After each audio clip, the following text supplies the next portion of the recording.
Welcome to our channel. Today we how to enable Corsair iCUE to sync RGB with games, detailed guide step by step clearly.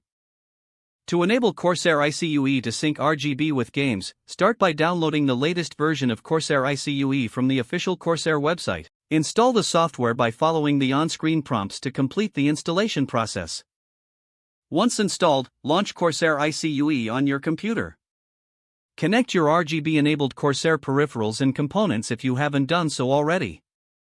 In the iCUE interface, you'll see a dashboard displaying all connected devices.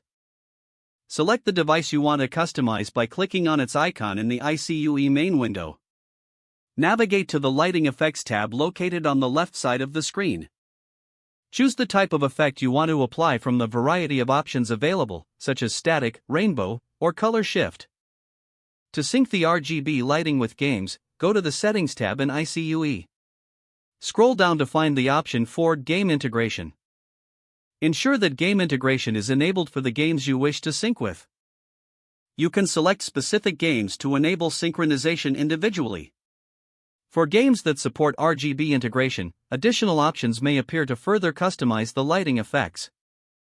After you've configured the settings to your liking, click the Save button to apply the changes.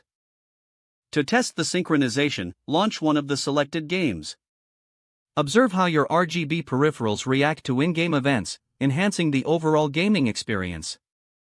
If you encounter any issues, ensure that your game is running in full screen mode, as some games may not sync properly in windowed mode.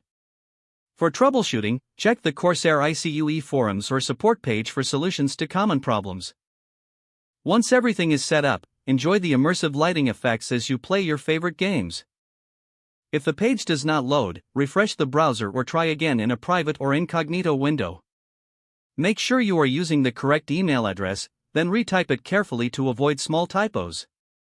If your password is not accepted, use the reset option and create a new strong password you can remember.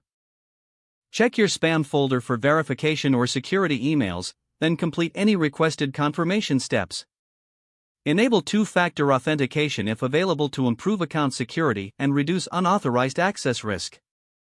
After signing in, review your profile details so your contact information and settings are accurate and current. If you see an error message, note it down and try again after restarting your device and internet connection. Log out when you finish, especially on shared devices, to keep your account and payment information secure.